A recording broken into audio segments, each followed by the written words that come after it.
Recording is on. Boa tarde, pessoal. Disciplina Laboratório de Redes, 7 de fevereiro de 2022.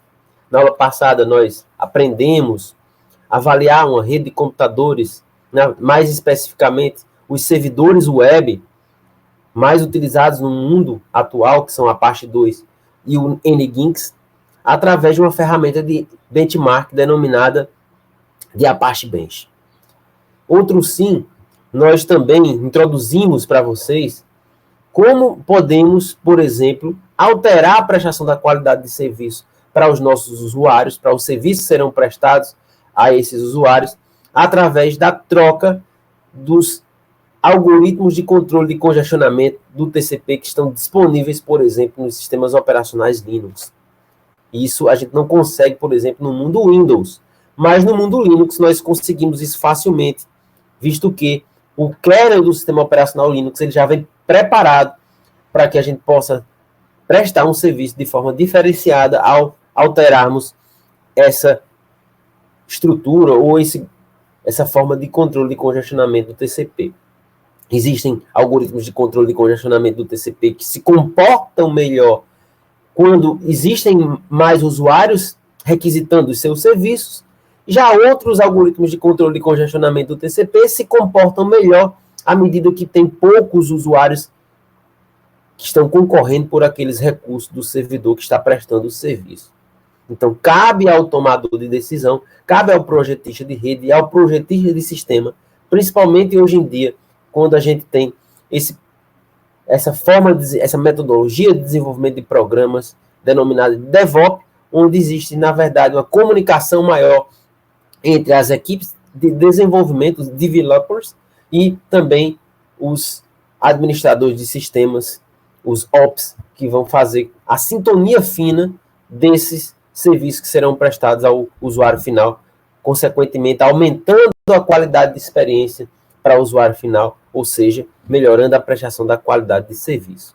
Vocês observaram, por sua vez, que o sistema operacional Linux, na sua grande maioria das suas distribuições, trabalha com a estratégia de controle de congestionamento, ou algoritmo de controle de congestionamento, denominado de QUBIC. Se a gente quiser observar qual seria essa estratégia de controle de congestionamento do nosso sistema operacional atual, é só a gente digitar cat, certo? /proc sys net IPv4, certo? TCP congestion control, e a gente vai observar que a versão que a gente está trabalhando atualmente é a QUBIC, certo? Da mesma forma que se a gente quiser observar quais são as outras versões que estão disponíveis para que eu possa alterar a prestação de serviço ao simplesmente trocar esse algoritmo de controle de congestionamento do TCP, é só a gente digitar, por exemplo, novamente cat boot. Aí a gente vai digitar aqui config, certo? E a versão do sistema operacional que a gente está trabalhando atualmente.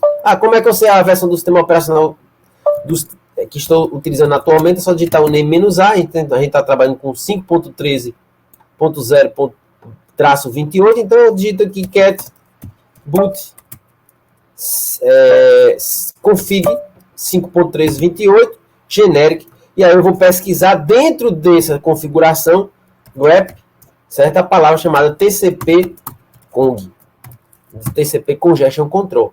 Então observa que a configuração default é a QUBIC, e essas outras aqui estão disponíveis para que a gente possa trocar a forma como nós vamos prestar um serviço ao usuário final, caso o protocolo da camada de aplicação se comunique com a camada de transporte através do TCP.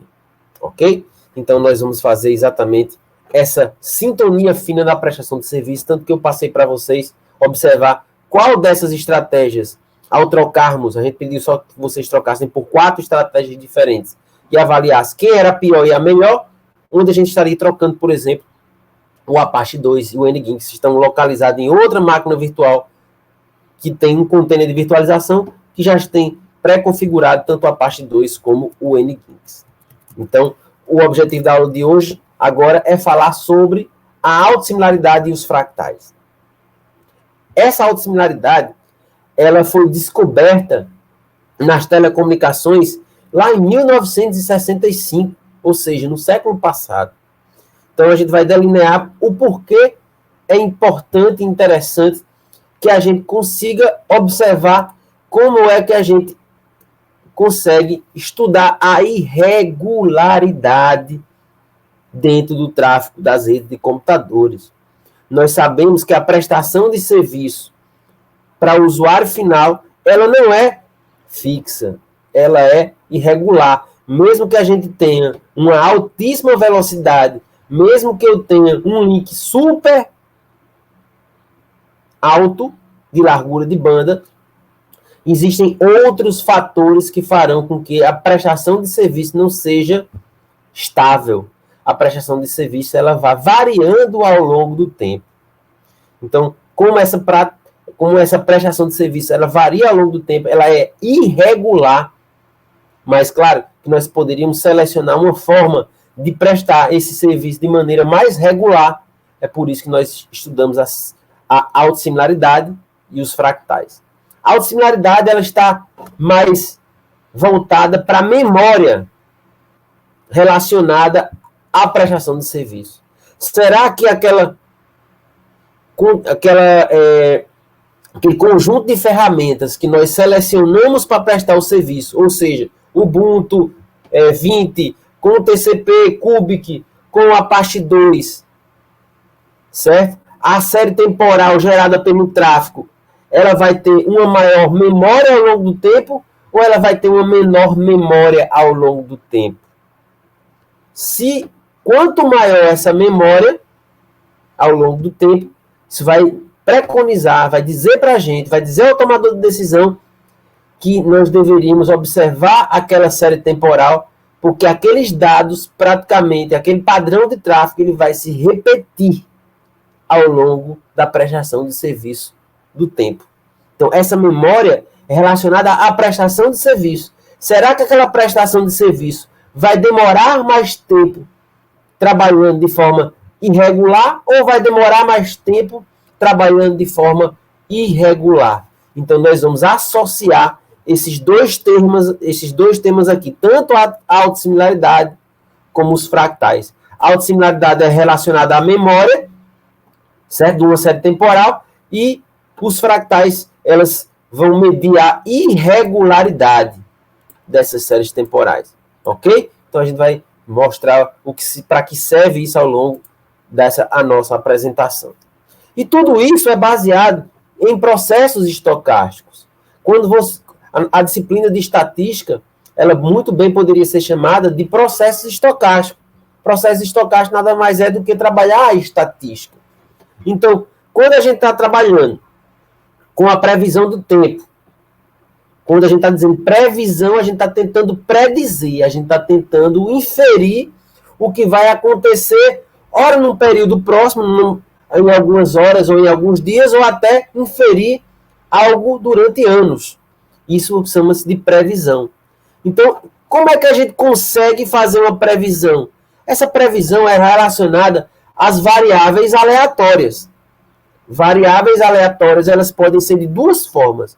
Ou uma variável aleatória que vai variar continuamente ao longo do tempo, ou seja, os valores dessas variáveis aleatórias, eles podem crescer muito ou diminuir muito, certo? Ou seja, a escala desses números, ela é bastante grande. Então, por exemplo, se eu abrir aqui agora um documento texto, se eu abrir aqui um documento texto, eu acho que está aqui, não, esse aqui não é o documento texto, mas se eu conseguir abrir um documento texto, vocês vão observar, eu acho que eu abri aqui, vamos observar, eu vou fechar esses trailers aqui, e vou deixar que vocês observem aqui, por exemplo, Docker, pronto, aqui.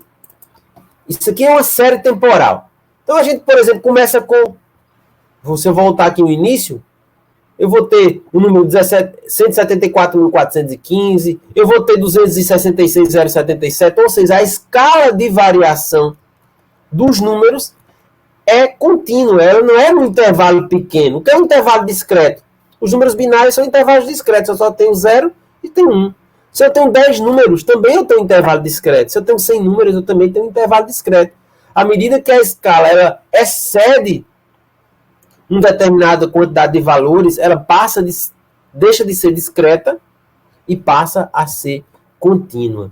Quando por exemplo, o sinal analógico, ele varia continuamente ao longo do tempo, enquanto os sinais digitais, eles variam discretamente ao longo do tempo. Então, nós, como estamos trabalhando com tráfego de redes, a gente trabalha com variáveis aleatórias contínuas. Por que aleatórias? Porque a gente não pode predizer que a prestação de serviço vai ser sempre com aquele mesmo valor. Claro, é notório, nós queríamos verdadeiramente que a prestação de serviço fosse totalmente no único valor. Se eu contrato um link de 100 megabits por segundo, eu queria que todo o meu tráfego fosse entregue em 100 megabits por segundo. Mas não é dessa forma que acontece, porque, na verdade, não é só o meu provedor de internet que vai estar envolvido no meio dessa prestação de serviço. Quem eu vou estar me conectando também, o número de pessoas que estão se conectando a esse servidor, a esse serviço, vão influenciar, por exemplo, na largura de banda que vai ser trocada para cada um dos clientes. Vão ter clientes que têm uma largura de banda alta, vão ter clientes que têm a largura de banda baixa. O servidor que está prestando o serviço, ele pode estar altamente congestionado. O servidor que está prestando o serviço, ele pode estar superdimensionado. Ele está, por exemplo, ele pode estar prestando serviço a muita gente simultaneamente, ao mesmo tempo que ele não vai, por exemplo, mais conseguir estar respondendo às requisições e, consequentemente, pode estar negando esse serviço. O que acontece, por exemplo, o chamado de DOS, né? Denial of Service. Vamos esquecer o Denial of Service. Então, os processos estocásticos são uma generalização de variáveis aleatórias. Essas variáveis aleatórias, elas podem ser discretas ou contínuas. No nosso caso, elas podem ser contínuas. Então, processos aleatórios são uma generalização de variáveis aleatórias, incluindo outra dimensão. Por exemplo, tempo e até requisições simultaneamente, ou tempo, ou requisições, ou os dois simultaneamente. Então, quando a gente tem variáveis aleatórias que estão variando ao longo do tempo, ou seja, se eu tenho uma largura de banda, a troca de tráfego entre um computador e outro, e essa troca de tráfego ela vai perdurar por um determinado período de tempo, por exemplo, 30 segundos, 10 segundos, ou em vez de ser 10 segundos, 30 segundos, podem ser 20 mil requisições, 100 mil requisições, a gente tem os processos estocásticos. Então, é necessário que nós possamos adquirir o comportamento desse processo estocástico à medida que nós resgatamos as variáveis aleatórias que foram envolvidas no meio desse processo estocástico. Como eu estava mostrando para vocês anteriormente, isso aqui são as requisições que eu variei através de 600 segundos, ou seja, eu estou trabalhando com largura de banda durante 600 segundos. Eu estou trabalhando, por exemplo, com a minha velocidade, estou trabalhando com tempo e estou trabalhando com requisições simultaneamente. Então, eu tenho um processo estocástico. Então, se vocês observarem cada um desses arquivos, tanto lá no IPEF, quando vocês fizeram isso lá na disciplina de redes de computadores, ou como vocês geraram tráfego aqui também na disciplina de laboratório de redes, vocês vão observar que esse tráfego real é trocado e esse valor ele vai sendo alterado ao longo do tempo. Mas por que ele é alterado ao longo do tempo? Vocês observam, por exemplo, vocês podem se rememorar lá da disciplina de redes de computadores e saber que, por exemplo, o TCP, que é o protocolo da camada de transporte, da camada L3, que a primeira fase do protocolo TCP é chamada de slow start. Ele começa de forma lenta e vai adquirindo uma condição de estabilidade.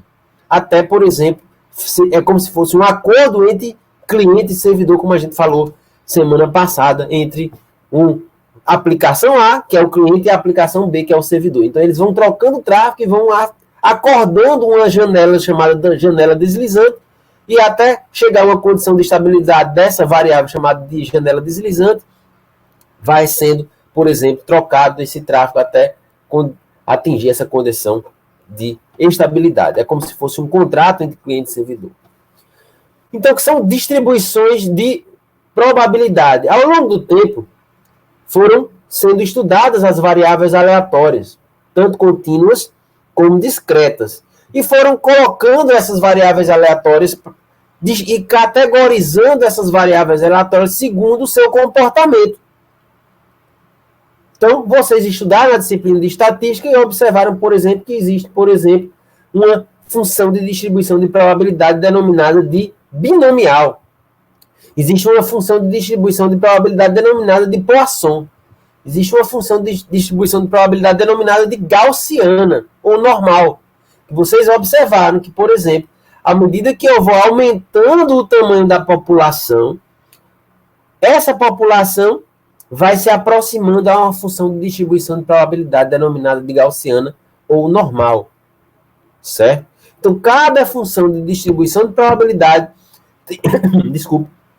tem a sua própria forma de calcular a média e calcular a variância e o desvio padrão. E são diferentes entre si. Então, vocês observam, por exemplo, as funções de distribuição de cauda pesada, Heavy-Tailed Distribution, ou HTD, uma siglazinha para minimizar ou resumir as funções de distribuição de probabilidade de cauda pesada. Então, como é que a gente pode observar uma função de distribuição quando uma função de distribuição de probabilidade se encaixa naquele conjunto de dados? Vocês observaram que eu falei para vocês, lá no início da nossa disciplina, que eu utilizava um aplicativo dentro do Windows chamado de EasyFit.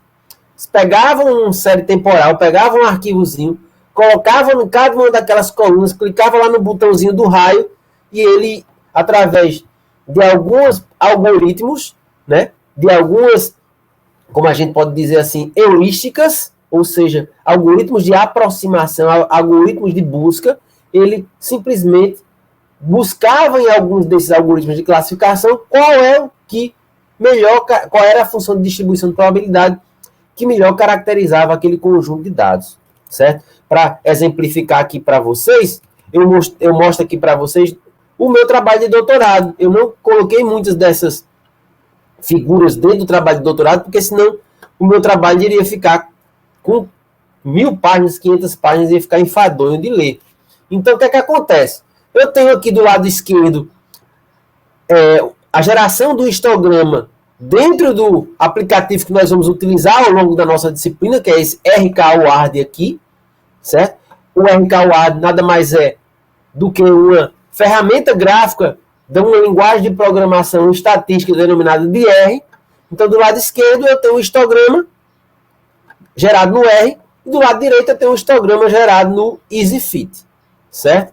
Então, vocês observam que, por exemplo, o histograma do EasyFit, ele coloca aqui, depois do hífen, qual é a função de distribuição de probabilidade que aquele conjunto de dados se encaixa. Então, por exemplo, essa configuração aqui que tinha o Ubuntu 16, que era o sistema operacional, o hipervisor de tipo 2 era o VMware e a ferramenta de container de virtualização era o Docker, ele classificou essa função de distribuição de probabilidade como Pareto, Pareto genérico, Gen-Pareto. Consequentemente, já essa outra configuração, já com Fedora 24, já é outro sistema operacional, utilizando a mesma ferramenta de hipervisor de tipo 2, que era o VMware, também com Docker, já tem uma função de distribuição de probabilidade diferente daquela que foi selecionada anteriormente. Agora tem uma função de distribuição de probabilidade denominada de Boole. Se eu passar, por exemplo, para outro, ali eu estava trabalhando, por exemplo, com a taxa de transferência do TCP. Já eu vou trabalhar agora em outra camada, na mesma camada, desculpa, mas com o jitter de outro protocolo denominado de UDP. O jitter, na verdade, é a diferença, qual é o tempo que um determinado pacote vai levar para ser entregue no destino final, certo? É uma medida estatística denominada de jitter. Mas em vez de ser o TCP, agora a gente está utilizando o UDP. Então vocês observam, por exemplo, aqui, que é outra função de distribuição de probabilidade. Os histogramas são diferentes e as funções de distribuição de probabilidade também são diferentes. Agora eu estou com uma função de distribuição de probabilidade denominada de DAGUM. Se eu observar outra configuração com o Ubuntu 16, ele já está com Pearson 6. Se eu observar e for observando todas as outras funções de distribuição de probabilidade, elas são diferentes, mas elas guardam uma característica em comum, pessoal. Elas são funções de distribuição de probabilidade de cauda pesada. E o que, na verdade, danado é uma função de distribuição de cauda pesada. Vocês estão observando aqui dois gráficos. Um gráfico onde tem uma parte azul, que ele está referenciando as funções de distribuição de probabilidade exponenciais, e eu tenho uma parte vermelha do gráfico, que ele está referenciando as funções de distribuição de cauda pesada, ou heavy-tailed. Da mesma forma que ele fez esse gráfico aqui com logaritmos, e ele coloca os gráficos de exponencial e também de cauda pesada. Só para diferenciar para vocês que as funções de distribuição de cauda pesada, elas têm um decaimento hiperbólico mais lento do que as exponenciais. Enquanto as exponenciais ela tem esse decaimento mais rápido, as funções de cauda pesada elas têm um decaimento mais lento, ou seja, elas adquirem uma condição de estabilidade mais lenta ao longo do tempo. Então isso foi observado exatamente pela troca de tráfego entre computadores, pela troca de tráfego dentro das redes de computadores. E observou-se que, em vez do tráfego das redes de computadores serem exponenciais, a troca de tráfego dentro das redes de computadores, quando utiliza a grande maioria dos protocolos na prestação de serviço, tal como, por exemplo, o TCP, tal como, por exemplo, o HTTP, tal como, por exemplo, o Jitter, o UDP, eles têm uma função de cauda pesada. Então, gráficos que exibem um padrão de cauda pesada têm um decaimento hiperbólico da função de autocorrelação, ou seja, os gráficos das séries temporais são caracterizados por uma função de distribuição de probabilidade com padrão de cauda pesada que elas vão decaindo mais lentamente do que as exponenciais. Então, isso é uma característica do tráfego das redes de computadores. Inicialmente, o tráfego das redes cabeadas, o tráfego das redes convencionais foi estudado de forma como se eles tivessem cauda pesada, e isso perdurou ao longo do tempo. Então, vamos... Exemplo de quem trabalha com função de distribuição de cauda pesada. Aplicações do mundo real, ou fenômenos do mundo real, têm se mostrado serem de cauda pesada. Por exemplo, distribuição da riqueza. Como assim? Tem 1% da população que tem 40% da riqueza mundial, ou seja, uns vão tendo muito dinheiro, né, que são exatamente esses daqui, ó, do cantinho, e poucos, à medida que o tempo vai passando, né, ele vai se caracterizando aqui com as pessoas que têm menos dinheiro, certo? Por exemplo, tráfego TCP em redes virtuais. Quem descobriu isso aqui foi eu. Daqui a pouco eu falo sobre isso. Duração das conexões também foi descoberto de ter um padrão de caudas pesadas. Vezes jobs na CPU, ou seja, a quantidade de processos que estão ocupando a CPU simultaneamente também exibem padrão de cauda pesada. Tamanho das páginas da internet, o troca de tráfego nas páginas da internet também exibem funções de distribuição de cauda pesada. São exemplos de função de distribuição de cauda pesada, né? Cauchy, Bu, Pareto, Bu de novo, né? Dagun, Weibull, Poisson, Kumarazawa, Frechet, dentre outras. Aí vocês me perguntam assim, professor, como é que o senhor danado descobriu que existiam caudas pesadas dentro das redes virtuais? Primeira coisa que eu observei foi esse artigo aqui, ó. Distribuição Cauchy para redes baseadas no IP com Jitter. Então, vamos ler aqui, por exemplo, somente o abstract, que é bem pequenininho. Em muitas aplicações do mundo real, a qualidade do serviço é dominada pelo Jitter, que é essa grandeza que a gente vai estudar, ou que foi estudada, que vai dizer qual é o tempo de ida e volta de um pacote, chamado de Jitter. Nesse artigo, o RTT, o Round Trip Time, ou seja, o tempo de ida e volta de um pacote, uma das ferramentas mais utilizadas para a gente avaliar o Round Trip Time é o Ping. Google.com.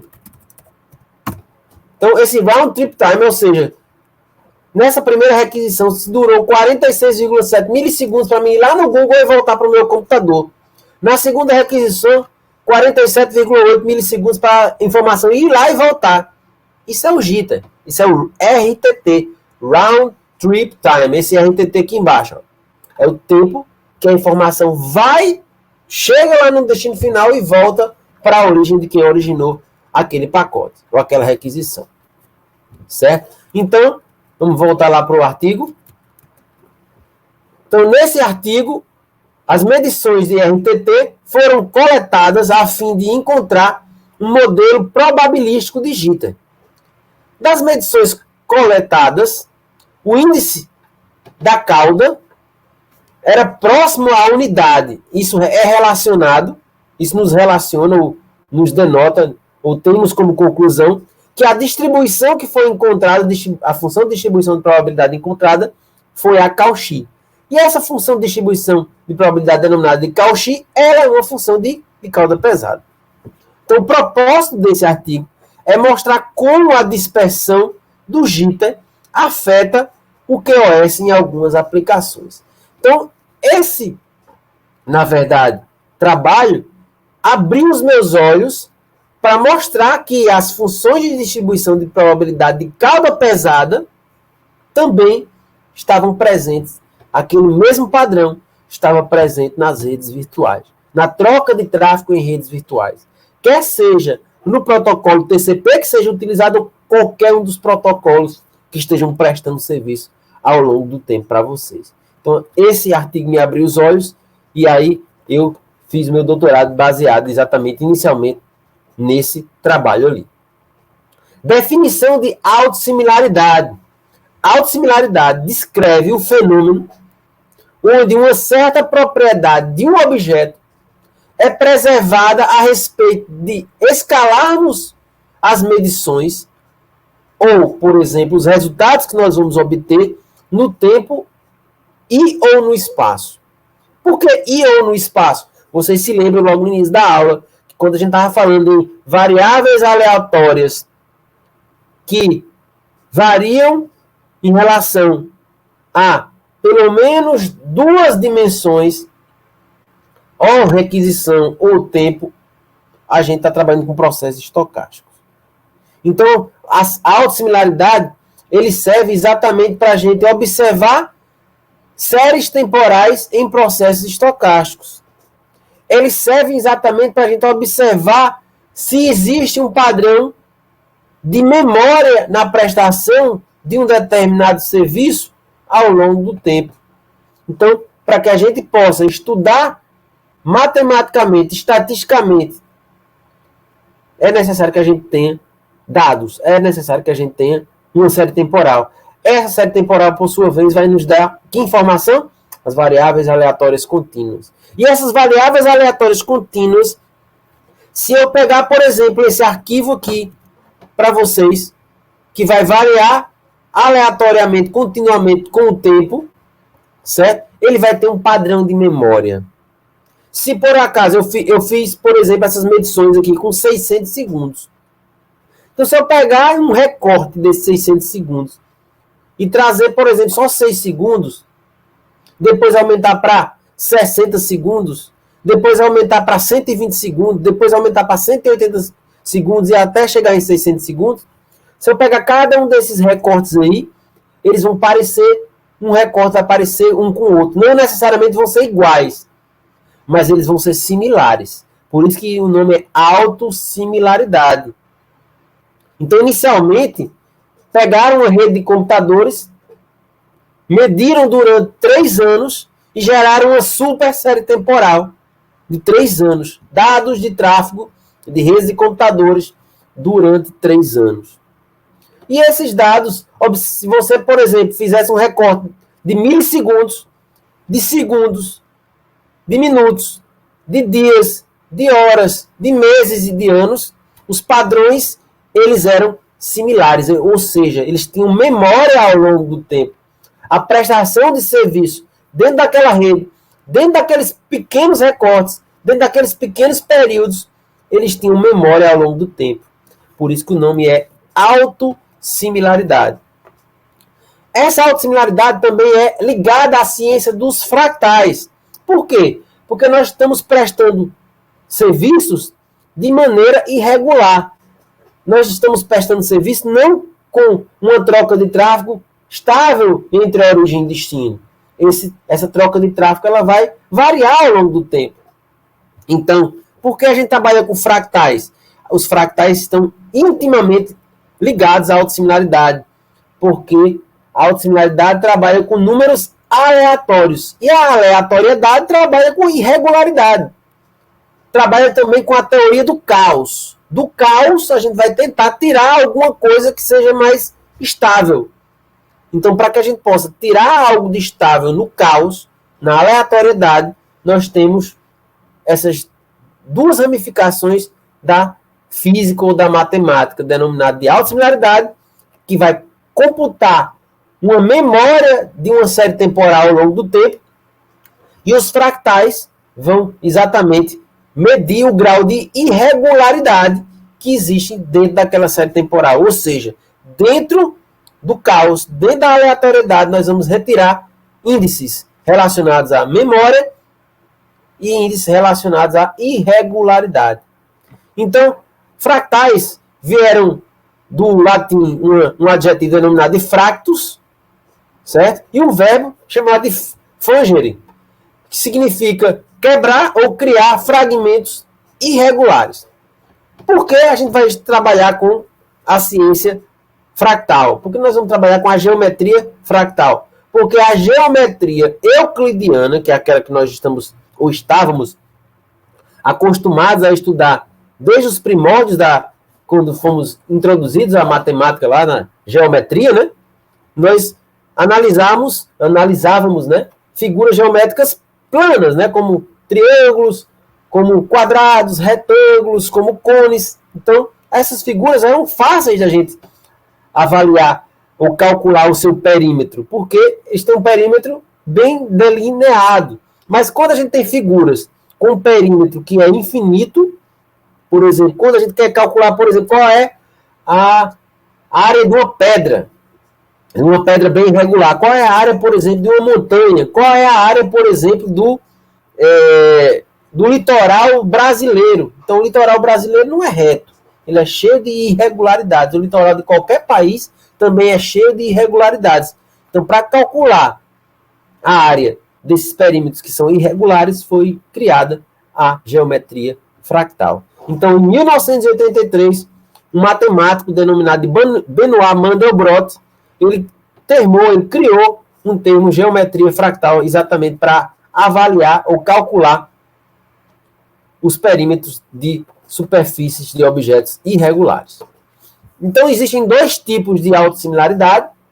A autossimilaridade exata, que é aquela linkada ou ligada a objetos aleatórios ou objetos matemáticos irregulares, tal como, por exemplo, o triângulo de Sierpinski, os flocos de neve de Cox, além de outras figuras que foram desenvolvidas computacionalmente, que produzem ilustrações realísticas de alguns padrões irregulares presentes na natureza. Então, se vocês, por exemplo, observarem uma floresta, né, e nessa floresta vocês observarem árvores que são da mesma espécie, vocês vão observar que, apesar de elas serem um tanto quanto idênticas, elas apresentam alguma forma de irregularidade, de diferença. Isso é a autossimilaridade dentro da natureza. Certo? Então, por exemplo, isso aqui, do lado, todas essas figuras aqui são exemplos de autossimilaridade exata. Esse aqui é o triângulo de Sierpinski. Esse aqui são os flocos de neve de Cox. E isso aqui é como se fosse um repolho. Então, se você, por exemplo, pegar esse repolho aqui, der um zoom nele, na menor das estruturas desse repolho, ele vai parecer com a estrutura do repolho como um todo. Da mesma forma que se você pegar um triângulozinho desse aqui, do menor triângulo possível, se você der um zoom nele, ele vai parecer com o triângulo completo, que é o triângulo de Sierpinski. Ou seja, ele possui memória ao longo do tempo. Da mesma forma que vai acontecer com esses flocos de neve de Koch. Se você pegar o menor desses flocos de neve e der um zoom nele, ele vai parecer com o maior de todos. Por quê? Porque ele tem memória ao longo do tempo. Apesar de ser um objeto irregular, ele vai conter memória ao longo do tempo. Só que essa aqui é a autossimilaridade exata. Se você pegar um triângulo, der um zoom, pegar um floco de neve, der um zoom, ele vai ter o mesmo perímetro, vai ter praticamente as mesmas propriedades, vai ser idêntico, porque é a autossimilaridade exata.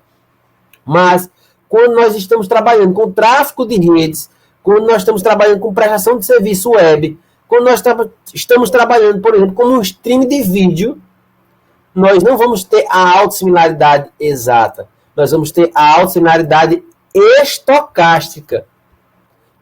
E ela serve exatamente para entender melhor os processos estocásticos, para a gente entender melhor o caos, para a gente entender melhor, por exemplo, as variáveis aleatórias, ou o comportamento dessas variáveis aleatórias, que tem um comportamento que, apesar de ser aleatório, a gente consegue observar padrões dentro dessa aleatoriedade. Por isso que a gente consegue observar memórias ao longo do tempo. Por quê?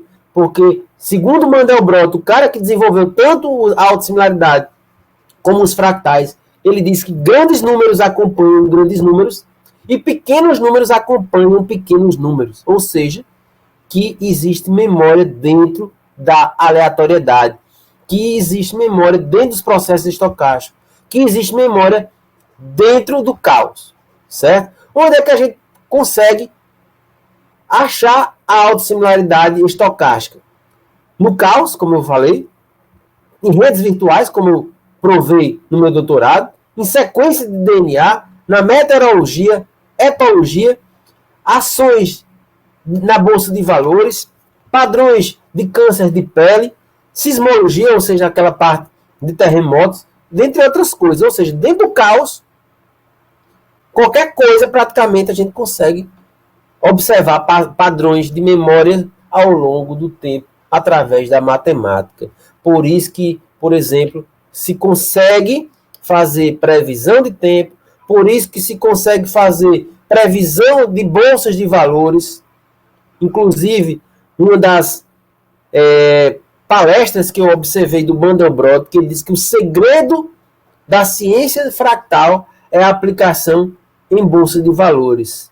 Mas ele já morreu. Então, quem quiser, por exemplo, estudar alguma coisa relacionada a ações na bolsa de valores, tanto no Brasil como no mundo inteiro, criar algum algoritmo baseado em fractais, na teoria do caos e nos processos estocásticos, e, consequentemente, na autossimilaridade, vai, consequentemente, observar como é que pode se predizer o futuro para investimento na bolsa de valores. Então, a autossimilaridade foi descoberta por Mandelbrot em 1965. Ele fez um estudo onde ele observava uma forma de invariância relacionada a rajadas de tráfego em canais de telecomunicação variando em escalas de tempo. Então, ele observou que, por exemplo, esse comportamento autossimilar, ele era independente um do outro. Ele observou que cada burst dessa aqui, era independente um do outro. Porque até 1965 se trabalhava com dois tipos de serviço. Dois tipos de rajada. Uma rajada com probabilidade de entrar num estado bom e uma rajada com probabilidade de entrar no estado ruim, que a gente chama de teoria markoviana ou teoria das filas. Muita gente ainda estuda isso, mas o Mandelbrot provou que quem trabalhava somente com teoria de Markov, dizer que para prestar um determinado serviço, esse servidor só trabalhava com dois estados, um estado bom e a sua probabilidade de entrar nesse estado bom, e um estado ruim e a probabilidade de entrar nesse estado ruim, através da teoria das filas, estava errado. Ele provou que deveria se trabalhar, em vez de trabalhar com somente dois estados, esses estados são infinitos, independentes uns dos outros, certo? Esse comportamento autossimilar, ele foi novamente estudado somente quase 30 anos depois. Se observou que as redes de computadores também trabalhavam com esse mesmo padrão de comportamento, certo? Quem descobriu isso foi Leland, Taki e Wilson. Em 1994, eles passaram 3 anos dentro de uma rede da Bellcore Morriston Research, um centro de engenharia. Eles avaliavam durante 3 anos a mesma configuração de redes e mostraram que aquele tráfego de rede apresentava um padrão de irregularidade que se mantia em uma extrema escala de tempo. Ou seja, durante os 3 anos se manteve aquele mesmo padrão de tráfego que eles estavam avaliando. O grande problema desse tipo de pesquisa aqui é que eles só avaliaram um tipo de rede durante 3 anos. Então, o que é que eles pegaram? Eles pegaram 3 anos, aquela grande série temporal que eu falei anteriormente para vocês, e disseram assim, eu vou fazer um recorte, eu vou fazer uma seleção de um intervalo de tempo durante alguns milissegundos. Eles observaram que tinha um determinado padrão. Eles depois aumentaram aquela escala de tempo para segundos. Depois eles aumentaram aquela escala de tempo para minutos da série temporal. Depois eles aumentaram, pegaram aquela série temporal e escolheram algumas horas da série temporal. Depois eles pegaram aquela série temporal, em vez de algumas horas, ele pegou um dia. Depois ele pegou aquela série temporal e observou alguns dias, depois meses, depois anos. E a série temporal, ela tinha praticamente o mesmo padrão, apesar da aleatoriedade. Apesar das médias de tráfego serem variáveis ao longo do tempo e serem contínuas.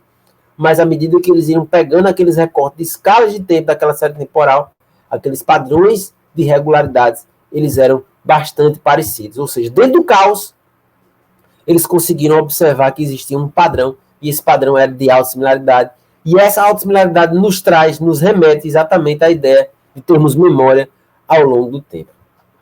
Certo? Então, eles provaram, novamente, né, que o tráfego de redes de computadores tinha um comportamento diferente do que os modelos formais previamente empregados em redes de telecomunicações, que eram, por exemplo, a teoria das filas, ou também conhecida como teoria de Markov.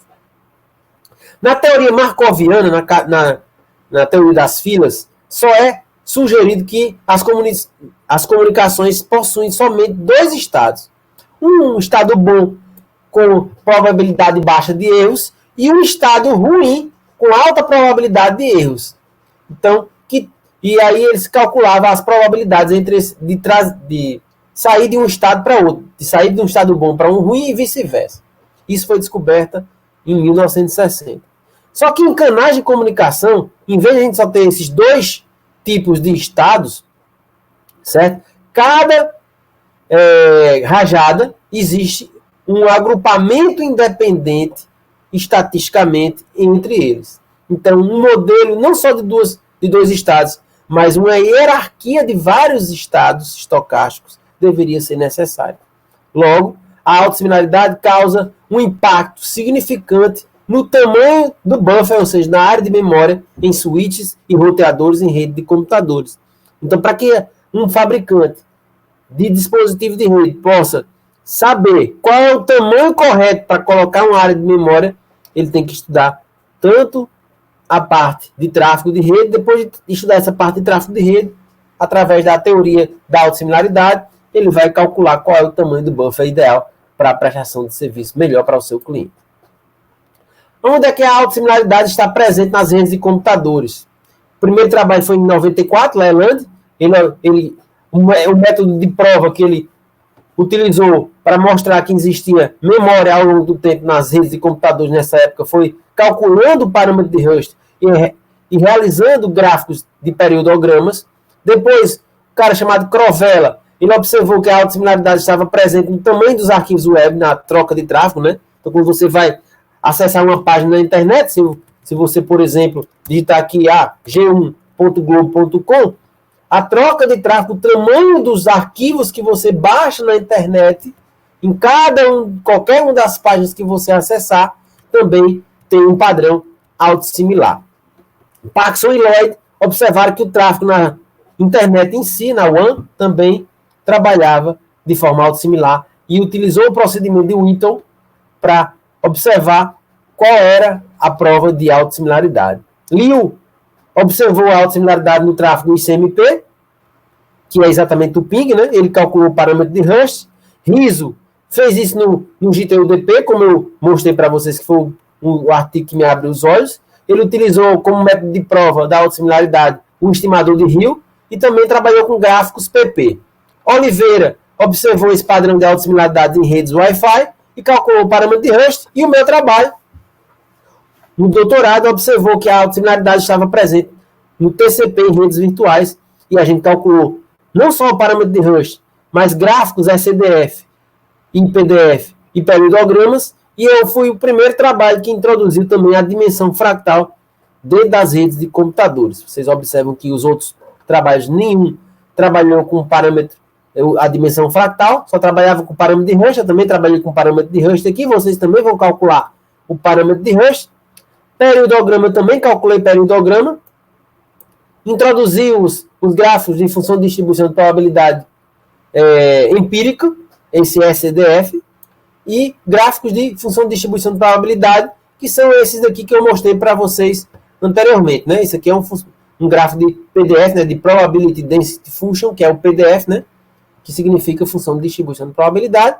E eu também calculei o SCDF, que é isso aqui, ó, a função de distribuição de probabilidade empírica, que é esse gráfico que está mais aqui à esquerda, e coloquei no meu trabalho também, e os outros trabalhos não tinham feito isso. Lembrando que um cientista ele tem que buscar algo que seja inédito, que os outros cientistas ainda não exploraram. No caso, o meu ineditismo está mostrando que como calcular a autossimilaridade em redes virtuais, além de que eu introduzi a dimensão fractal no meu estudo, além de que eu também introduzi os gráficos de função de distribuições empíricas e, consequentemente, tenho a minha originalidade mantida aqui, o que pode trazer um título de doutor. E onde é que as funções de distribuição de probabilidade de cauda pesada entram nessa história de autossimilaridade? A autossimilaridade está totalmente linkada à função de distribuição de probabilidade de cauda pesada.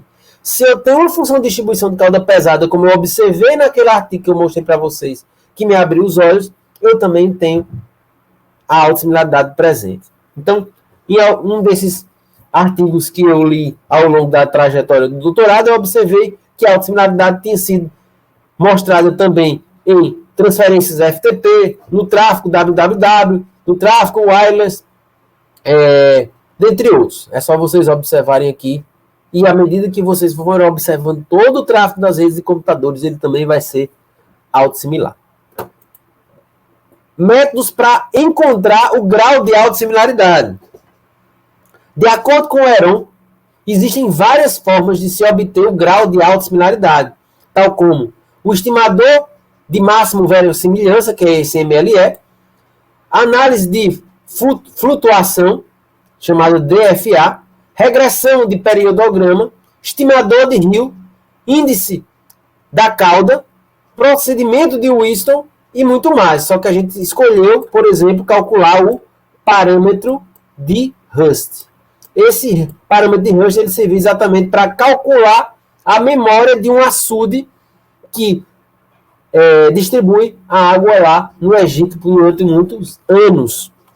Então esse engenheiro, chamado de Hurst, um engenheiro inglês, ele criou um índice exatamente para mostrar se aquele açude estava mantendo aquele grau, a quantidade de água por um determinado período de tempo, ou seja, ele serviu para calcular a memória do açude e serviu também para calcular a memória de séries temporais hoje em dia. Então nós escolhemos um método chamado de RS devido à sua simplicidade. Ele é também chamado de parâmetro de Hurst para obter H, também o parâmetro de Hurst ele pode ser chamado de H. Observe essa equação 1 aqui abaixo, onde o numerador é referenciado como o alcance, o alcance de uma série temporal, certo? Ou a escala de uma série temporal. Além disso, ele é calculado a estatística RS e obtendo a amostragem do desvio padrão para complementar a computação do parâmetro de Hurst. Então, nós deveremos usar o R, um pacote do R chamado de Pragma, certo? A gente tem que instalar esse pacote aqui dentro do R. Então, eu vou abrir aqui o R para vocês, o RK-Ward, certo? Eu vou abrir aqui o RK-Ward. E dentro do rkward eu vou digitar install.packages, abro parênteses, aspas, digito Pragma. Ele vai na internet, se você estiver conectado na internet, e aí ele vai instalar esse pacote chamado de Pragma, como eu já instalei, né? Ele vai instalar novamente, não tem problema nenhum. Ele vai mostrar aqui uma série de mínimos para a gente, né? De onde é que ele poderia baixar esse pacote. Eu vou clicar na primeira opção e vou dar OK. Ele vai lá na internet, vai baixar esse pacote e vai instalar esse pacote. Depois que ele instalar esse pacote, você vai ter que carregar esse pacote na sua memória. Certo? Ele está terminando aqui a instalação. Pronto, ele já fez a instalação. Eu simplesmente, depois disso, eu só digito library Pragma.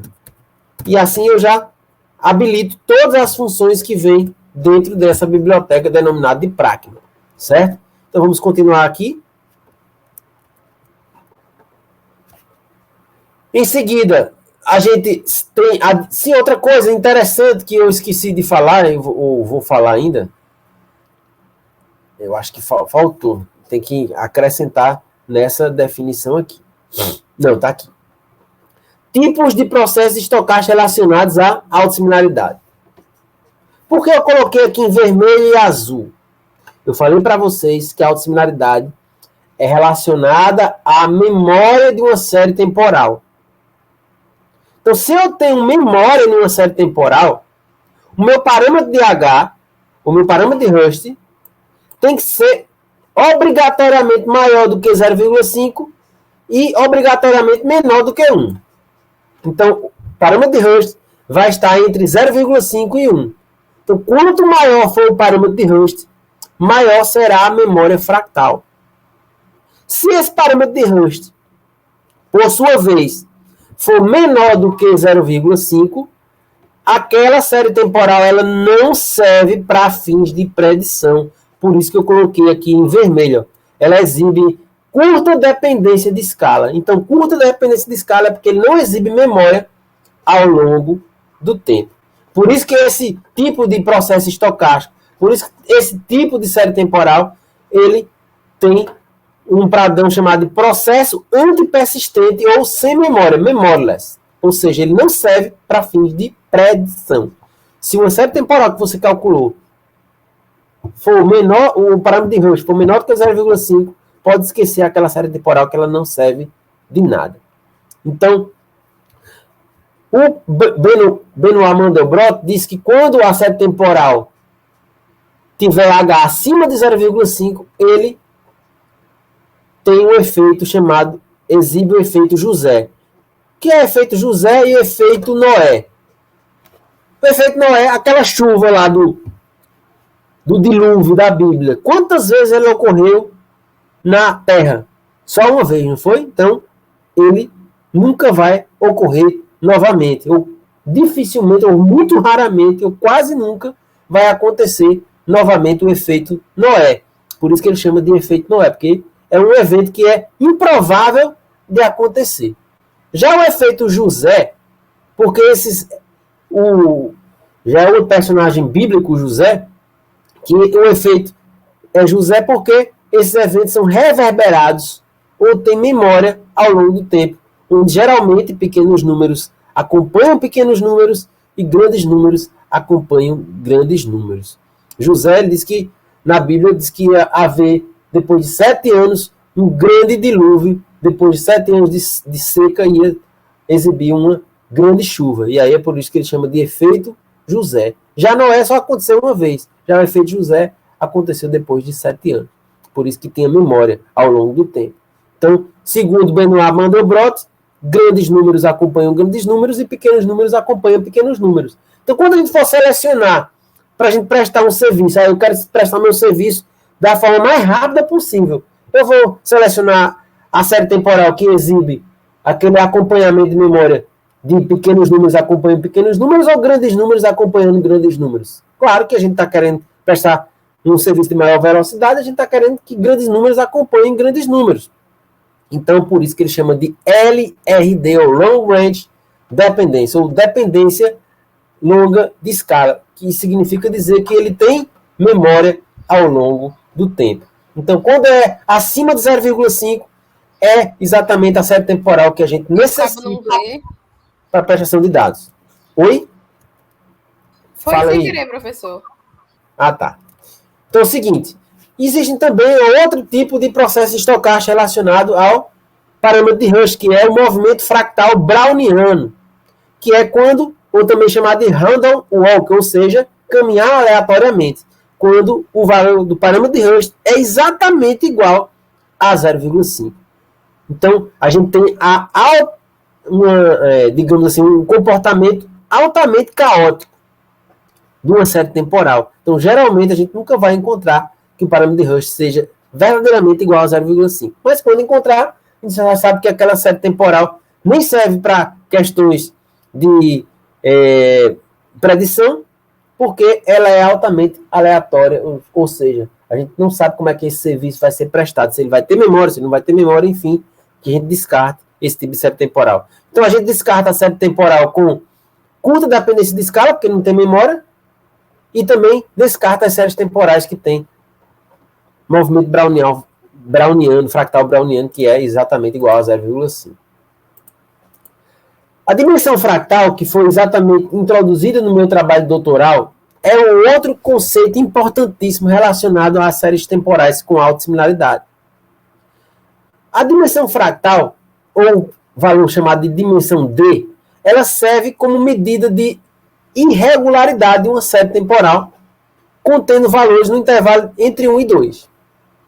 Vocês viram lá que o parâmetro de Rush tem valores entre 0 e 1.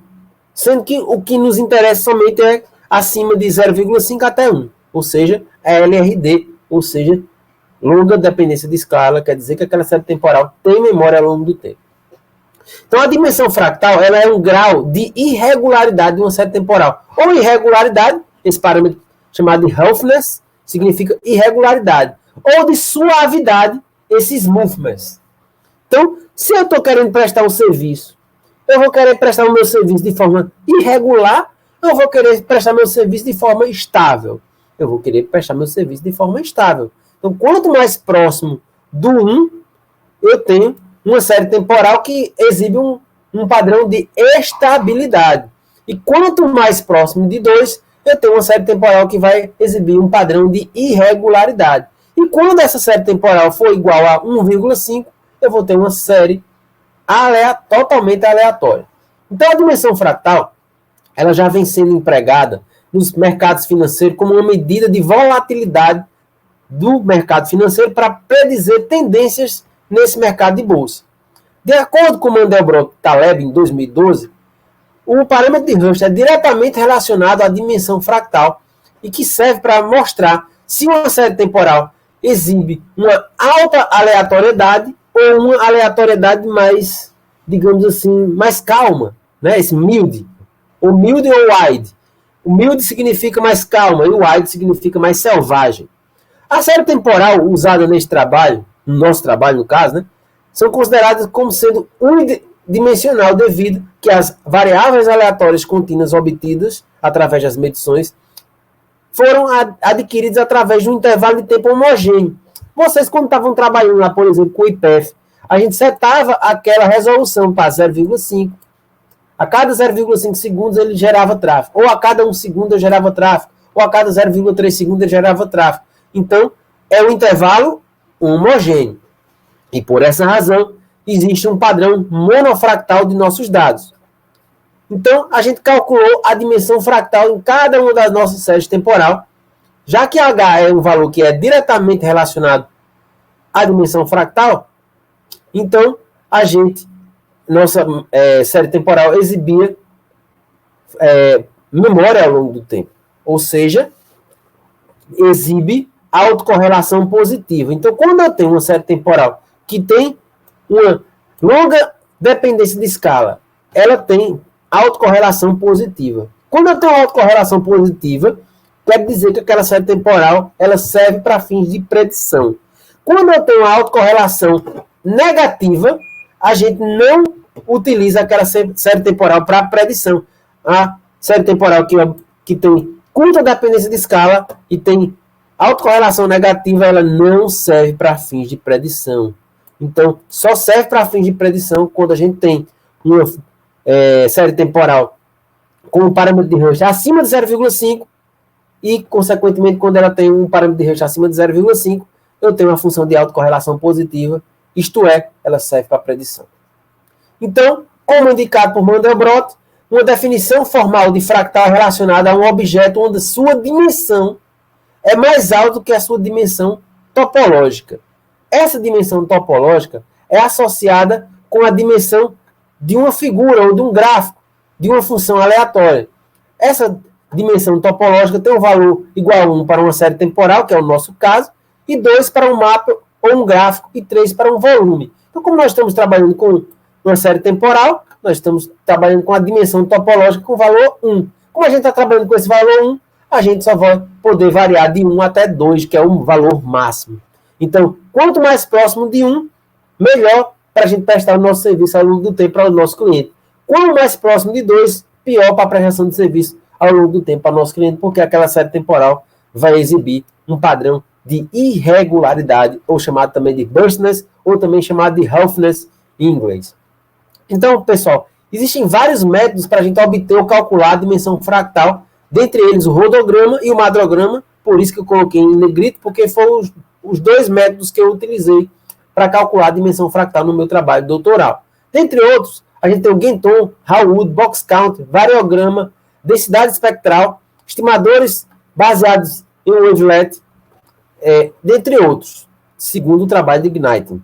O rodograma e o madrograma são métodos que são considerados estatisticamente consistentes por serem versões superiores de outro método chamado de variograma, mas que eles excluem os outliers ou os pontos chamados extremos. Você se lembra, logo no início da nossa disciplina, que eu disse, por exemplo, que em algumas medições existem valores que são chamados ora muito altos, ora muito baixos, que são denominados de outliers, ou também chamados de pontos extremos. Então, esses métodos denominados de rodograma e madrograma, eles são melhores do que o variograma, porque eles conseguem excluir esses outliers das medições para deixar a medição melhor para ser apresentado os seus resultados. Então, por essa mesma razão, nossa pesquisa, o nosso trabalho aqui, que nós vamos fazer nessa disciplina de laboratório de redes, também trabalha com esse mesmo tipo de computação, utilizando o pacote do R, denominado de fractal DIN. Então, da mesma forma que eu mostrei para vocês como instalar um pacote chamado de Pragma, é a mesma coisa, eu digito aqui, install.packages,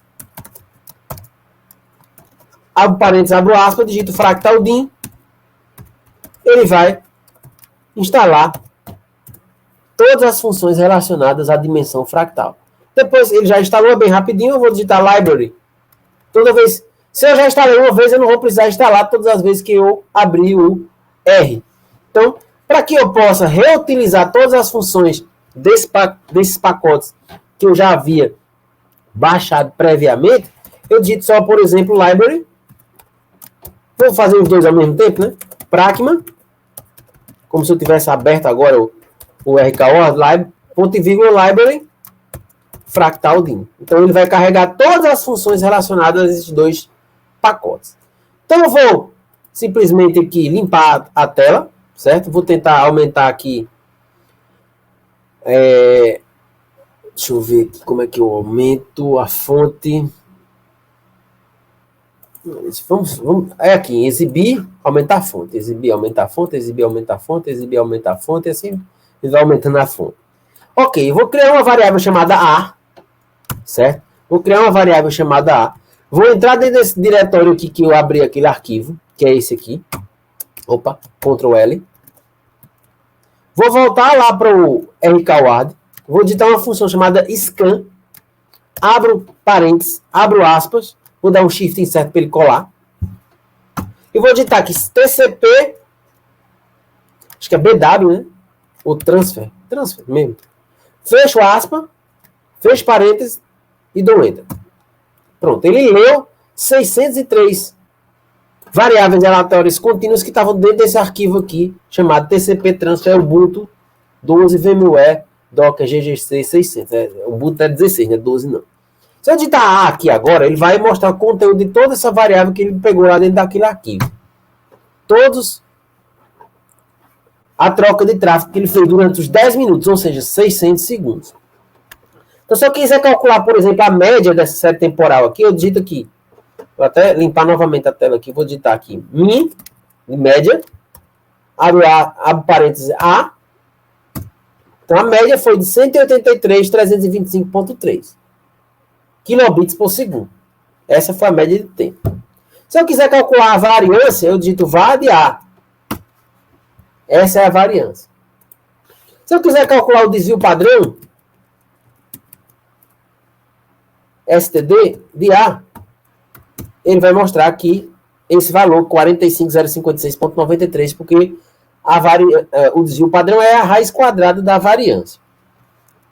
Agora, se eu quiser, por exemplo, pessoal, calcular qual é o parâmetro de Hurst exponent, né, de expoente de Hurst, de A, ele vai mostrar aqui o valor do parâmetro de Hurst é 0,85. Aí eu pergunto para vocês, essa memória fractal, ela serve, essa série temporal, ela serve ou não serve para predição?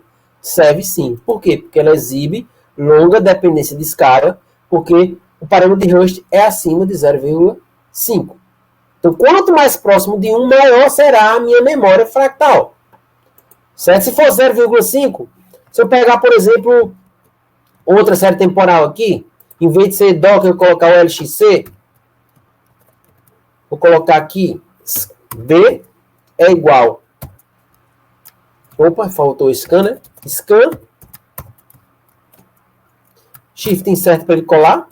Vou colocar TCP B transfer novamente. Vou fechar aspas e vou dar um enter. Ele leu os 600 itens, criou uma série temporal dentro de B. Se eu digitar B agora, ele vai mostrar a série temporal. Certo? Vai mostrar a série temporal. Se eu calcular a média de B, vou colocar aqui min A, ponto e vírgula, min B. Ele vai mostrar a média de A e média de B. Você vê que a média de B é maior do que a média de A. 217.319.8. Certo? E agora, por exemplo, qual é o parâmetro de Hurst de B? Vou digitar Hurst exponente de B. É 0,68. Ou seja, a memória fractal dessa série temporal, apesar da média ser maior, ela vai demorar menos tempo prestando serviço com esses 217.319.8. Por quê? Por causa do parâmetro de Hurst. Certo? Esse Sample RS Hurst Estimation. Certo? E para mim calcular, por exemplo, vamos lá, voltar aqui para a apresentação. Para mim calcular, por exemplo, a dimensão fractal, eu vou digitar assim. Eu vou criar outra variável chamada de C. Eu vou colocar AD, que é a dimensão fractal de A.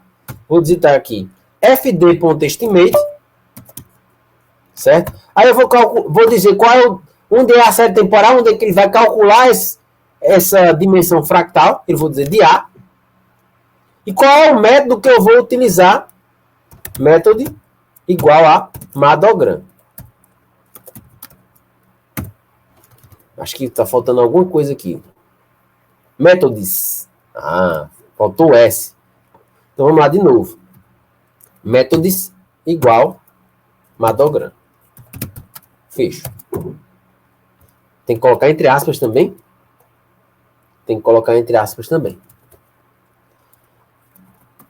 Madogram. Fecho. Agora vai.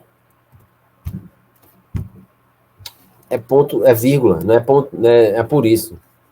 Desculpa aí, pessoal. A, vírgula, métodos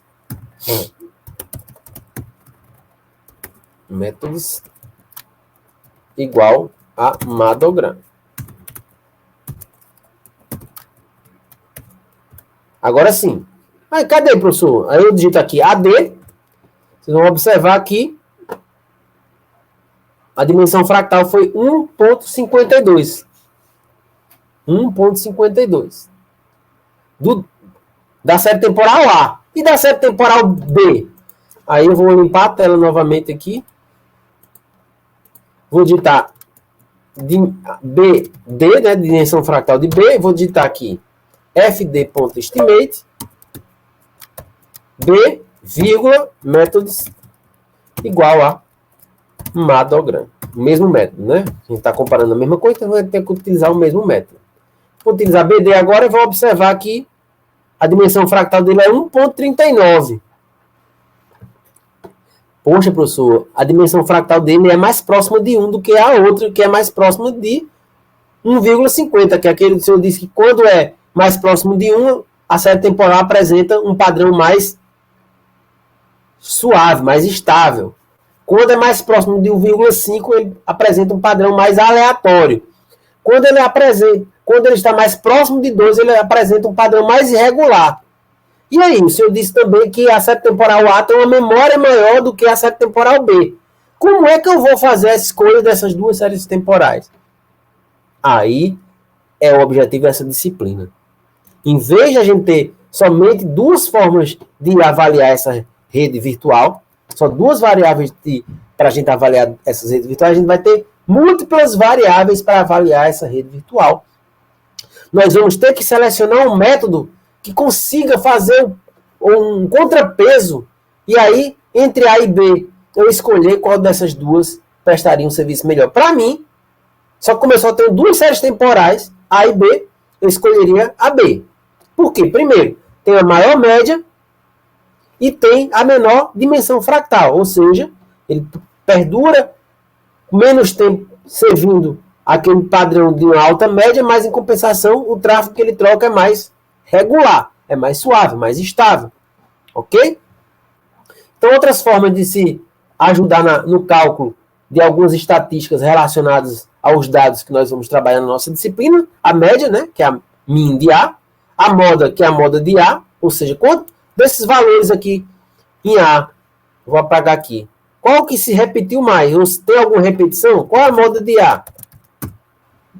Não tem. Qual a moda de B? Será que existe algum valor que se repetiu? Também não tem.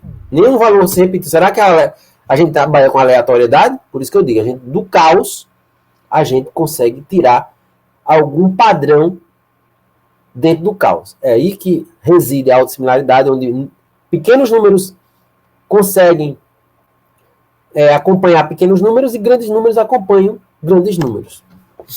Se eu quisesse, por exemplo, gerar um histograma, aqui eu digito histograma de A. Ele gerou um histograma de A. E aí, se eu quiser gerar um histograma de B, eu digito hist_B, ele vai gerar o histograma de B, que é diferente do histograma de A. Mas ele, como trabalham com autossimilaridade, eles exibem um padrão de função de distribuição de probabilidade de cauda pesada. Ok? Exibem função de cauda pesada. Se eu quiser calcular, por exemplo, a função de autocorrelação, eu digito ACF de A, a função de autocorrelação, autocorrelação positiva. E se eu quiser, por exemplo, calcular o periodograma spec.pgram de A. Spec.pgram de A. Isso aqui é o periodograma. Se eu quiser calcular o periodograma de B, spec.pgram, colocar a setinha para cima aqui, trocar por B, isso aqui é o periodograma de B. E aí eu faço comparações depois. Eu quero colocar o de A e B simultaneamente. Eu coloco spec.pgram de A, vírgula, spec.pgram de B. Ele já pode também gerar um arquivo com um JPG, com esses resultados, enfim, basta que vocês estudem essa poderosa linguagem de programação estatística denominada de R. E aqui a gente tem uma ferramenta gráfica chamada de RK-Word, que serve exatamente para que a gente possa trazer uma série de informações para a gente comparar, certo? Para a gente comparar, estudar as séries temporais, enfim, gráfico anterior, que é o periodograma de A, e o gráfico seguinte, que é o periodograma de B. Note que tem uma pequena diferença entre os dois gráficos. E assim a gente vai estudando como é que funciona o RK-Word. A gente tem dados, análises, gráficos, funções de distribuição de probabilidade. Então, é uma ferramenta, apesar de poderosa, livre e gratuita. Ok? Então, finalmente, a gente tem aqui o meu framework de avaliação contínua de performance de dispositivos de redes virtuais. A gente começa montando os cenários, como vocês já montaram anteriormente com o IPF, com aqueles cenários lá de máquina virtual para máquina virtual, ou de máquina virtual para container, ou de container para container, enfim. A gente, primeiro, para a gente avaliar uma rede virtual, a gente precisa montar uma rede virtual. Se as redes virtuais estiverem trocando dados entre si, a gente é capaz de passar para a próxima fase, que é a execução das medições. Quando a gente executa as medições, o que é que a gente vai obter? A gente vai obter os resultados dessas medições através de arquivos texto. Como vocês estão fazendo, por exemplo, também na disciplina de laboratório de redes, quando vocês avaliaram os servidores web Apache e NGINT, se vocês observaram, por exemplo, os TXT. E ali tem várias estatísticas. E ali vocês, nessas estatísticas, antes de observar as estatísticas, vocês vão capturar os dados e tratá-los. Depois de calcular os dados e tratá-los, agora, a partir da aula de hoje, vocês vão estar aptos a realizarem a avaliação fractal desses dados. Anteriormente, eu só pedi para vocês calcularem a média, certo? Desses dados, ou acho que no máximo a variância. Mas a partir de agora, além da média, vocês vão ter que calcular alguns índices fractais, mais especificamente o parâmetro de Hurst, para a gente observar qual é a memória daquela série temporal, bem como a dimensão fractal, para que vocês possam observar se a prestação de dados, a prestação de serviço está se dando de forma irregular ou se está sendo feita de forma mais estável. Depois disso, a gente vai aplicar um modelo de tomada de decisão multicritério. Como eu falei para vocês, é muito mais simples a gente tomar a decisão quando a gente só tem uma média.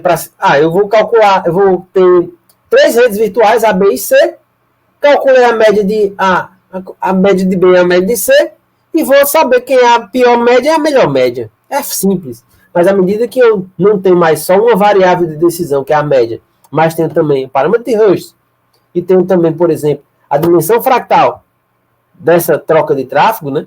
Aí a gente vai ter 3 variáveis de decisão, e para o ser humano, à medida que eu vou aumentando o número de redes virtuais, isso vai tornando-se mais complexo da gente escolher, tomar a decisão correta baseada em matemática.